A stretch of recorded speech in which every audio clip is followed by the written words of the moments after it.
الحمدللہ الذی ہدانا لہذا وما کنا لنہتدی لولا ان ہدانا اللہ والصلاة والسلام علی خاتم الانبیاء والمرسلین خصوصاً خاتم النبیین محمد الامین صلی اللہ علی محمد صلی اللہ علیہ وسلم فقال اللہ سبحانہ وتعالی فی کتاب اللہ العظیم اعوذ باللہ من الشیطان الرجیم بسم اللہ الرحمن الرحیم فبما رحمت من اللہ لنت لهم ولو كنت فظا غلیظ القلب لانفضوا من حولك واعف عنهم واستغفر لهم وشاورهم في الامر فاذا عزمت فتوکل علی اللہ ان اللہ يحب المتوکلین۔ صدق اللہ العلی العظیم۔ برادر عزیز نہال صاحب، صدر حلقہ SIO کرناٹکا اور اس سلیکٹڈ ممبرز کیمپ میں شرکت فرما کرناٹک کے مختلف مقامات سے آئے ہوئے میرے نوجوان دوستوں، میرے لیے یہ خوشی کی بات ہے کہ مجھے دوبارہ سلیکٹڈ ممبرز کیمپ اٹینڈ کرنے کا موقع مل رہا ہے، اور مجھے یاد ہے کہ پچھلے میقات میں میسور میں پروگرام ہوا غالباً، لیکن میسور میں بھی مجھے غالباً یہی ٹاپک دیا گیا تھا بات کرنے کے لیے، تو میں اس کیمپ میں پہنچ نہیں پایا، تو مجھے کفارہ ادا کرانے کے لیے پھر دوبارہ اسی ٹاپک کے تحت مجھے یہاں پر شریک کرایا گیا ہے۔ میں شکر ادا کرتا ہوں ہمارے صدر صاحب کا کہ انہوں نے آپ سے ملاقات کا ایک موقع مجھے دیا ہے، اور میں بھی کچھ سال پہلے اس طرح کے کیمپ میں آپ جیسا بیٹھے تھے اسی طرح بیٹھا رہا، اور مجھے یاد ہے کہ میں نے SIO کی زندگی میں میرا فرسٹ کیمپ جو ہے جو میموریبل تھا، ویسے تو بہت سارے کیمپس ہم اٹینڈ کرتے ہیں، جو میرا سب سے میموریبل کیمپ وہ ایک SIO اسکول تھا جو میں تریکیرے میں اٹینڈ کیا تھا نجم الدین عمری صاحب کے صدارت کے دور میں، اور اس کے بعد دلی میں ایک SMC اٹینڈ کیا تھا ڈاکٹر ملک فیصل فلاحی صاحب جب صدر تنظیم تھے۔ تو یہ دو کیمپ جو ہیں ایک طرح سے میرے زندگی کے ٹرننگ پوائنٹ رہے۔ اب منگلور سے کتنے لوگ یہاں پر آئے ہیں؟ مینگلور سے؟ اچھا ٹھیک ہے۔ تو تریکیرے کے کیمپ ہم لوگ جب گئے تو اس میں بھی منگلور سے پانچ لوگ وہاں پر گئے تھے، اور دلی میں جو 2004 میں جو میں SMC اٹینڈ کیا تھا نیشنل لیول کا، اس میں میرے خیال سے میرے ساتھ بلال بھائی تھے، آپ جانتے ہوں گے، اسی طرح اشراق تھے ہمارے اشتیاق کے بھائی، اور عامر علی تھے گلبرگہ کے، مدثر تھے، اور ہم نے دیکھا کہ انہوں نے ہم سب نے مل کر اس کیمپ ہم اٹینڈ کیے تھے اور اس سے بہت متاثر ہوئے تھے، اور اتنا ہی نہیں بلکہ یہ کیمپ کے پورے کیمپ کے پیچھے جو ویژن ہے یا پھر اس کے لیے جو تیاریاں کیا جاتا ہے، اس کو اگر آپ دیکھتے ہیں تو اس کیمپ میں جتنے لوگ اٹینڈ کیے تھے سبھی اس کے بعد کے اس کے ویری نیکسٹ یا اس کے بعد کے میقات میں سبھی لوگ کسی نہ کسی حد تک ذمہ دار بنے، لیڈرز بنے، اور SIO کی قیادت میں ان کا رول رہا۔ تو میں یہ امید کرتا ہوں کہ یہ کیمپ جو ہے آپ کے لیے بھی بہت اہم رہے گی، اور یہاں پر جو باتیں اس سے پہلے آئی ہے اور اس کے بعد آئیں گی، اس پر آپ لوگ مزید غور و فکر کریں اور اپنی شخصیت کو نکھارنے کی آپ لوگ کوشش کریں، کیونکہ لیڈرشپ بہت اہم ہے۔ میں سمجھتا ہوں کہ یہاں جتنے لوگ بیٹھے ہیں آپ سب لیڈرز ہیں، اور آپ جتنا انٹلیکچولی، آئیڈیالوجیکلی، مورلی آپ لوگ جتنا مضبوط ہو جائیں گے، تحریک بھی اتنی ہی مضبوط انشاءاللہ ہو جائے گی۔ تو میرا عنوان اس وقت جو مجھے دیا گیا ہے وہ لیڈرشپ ہے۔ لیڈرشپ کے تحت مجھے کانسیپٹس اور کچھ بنیادی باتیں آپ کے سامنے مجھے رکھنا ہے۔ تو میں کیونکہ یہ 45 منٹس کا سیشن ہے، اور میں 45 منٹس اگر بات کروں گا تو آپ لوگ سو جائیں گے، تو میں اس سیشن کو تھوڑا انٹریکٹیو سیشن بنانا چاہتا ہوں تاکہ آپ کا انوالومنٹ رہے۔ اس سے فائدہ یہ ہے کہ مجھے بھی کچھ چیزیں سیکھنے ملیں گی۔ تو ٹاپک سب کو معلوم ہے نا کہ کس ٹاپک پہ ہم لوگ ڈسکس کرنے والے ہیں. کیا ہے بتائیے؟ Leadership, Islamic foundation and concepts, right. ٹھیک ہے، تو لیڈرشپ کا کوئی بھی ایک ڈیفینیشن مجھے بتائیے. What according to you is leadership? What is the definition of leadership? آپ کسی کا ڈیفینیشن مجھے مت دیجیے. بہرحال آپ اپنے طور سے آپ سوچئے اور بتائیے کہ لیڈرشپ کیا ہے، واٹ از لیڈرشپ، یا پھر لیڈرشپ کا ڈیفینیشن کیا ہے. زیادہ وقت ویسٹ نہ کرے، جلدی آپ لوگ انوالو ہو جائے. جی okay. A person who knows the way, I'll put it properly, a person who knows the way, who goes the way and who shows the way. یہ کچھ دن پہلے سعادت اللہ حسینی صاحب کا ایک پوسٹر آیا تھا شاید، میرے خیال سے، ہے نا؟ I'm not sure، مجھے ایسا دیکھنے میں ملا. Anyways, a very good definition. Leader is the one who knows the way, one who shows the way and one who goes the way. Okay, any other definitions?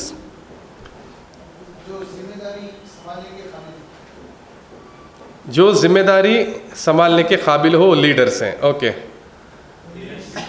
G. who leads the people is a leader, right? Okay. Leadership is not about commanding. Okay. It's about inspiring others to lead. Leadership is not about commanding. That is the functions of leadership you are talking about. I mean, leadership کس طرح function کرنا چاہیے. leadership کیا ہے؟ جو سب very good, جو سب کو ساتھ لے کر چلتا ہو. اوکے. اور ویری گڈ، مقصد کے تحت لوگوں کو لے کر چلتا ہو، ہے نا؟ اوکے. تو غالباً اب میں یہاں پہ رکتا ہوں، اور میں نے جو ڈیفینیشن لیا ہے وہ ڈیفینیشن غالباً ابھی ہمارے بردر نے جو بتایا ہے اس ڈیفینیشن سے ملتا جلتا ہے. لیڈرشپ. اوکے.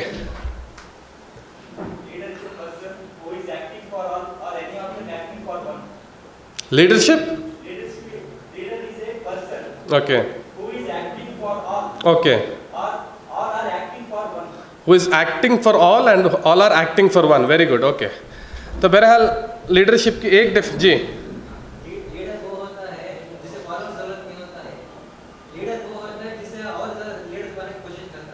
لیڈر وہ ہوتا ہے جس کو فالوورز کی ضرورت نہیں ہے. بہرحال جو لیڈرز قیادت سازی جو ہے لیڈر ہے نا، جو لیڈرز کو بناتا ہے.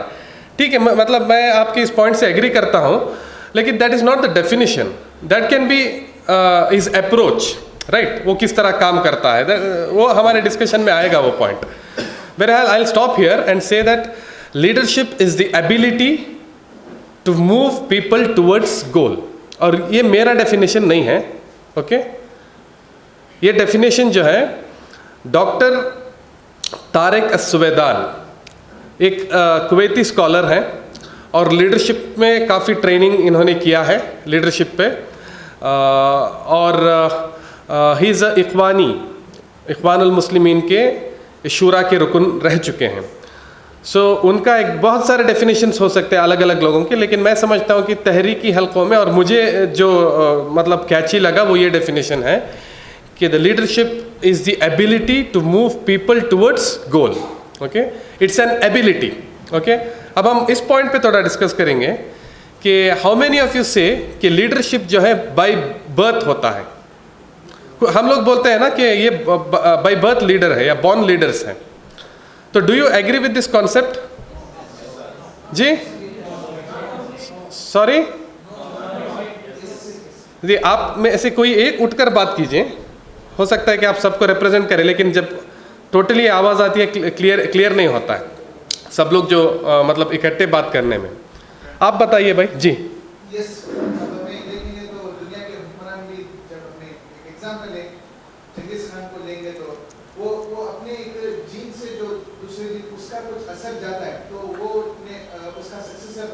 اوکے. نہیں، سکسیسر جو بنتا ہے وہ غلطی سے بھی ہو سکتا ہے نا. فار ایگزامپل اس میں لیڈرشپ نہ ہو، لیکن مطلب جس روایت سے آ رہا ہے کہ خاندان سے یا پھر ایک کنگ سے دوسرے کنگ کو ٹرانسفر کرنا، ہو سکتا ہے کہ کنگ بہت قابل شخص ہو،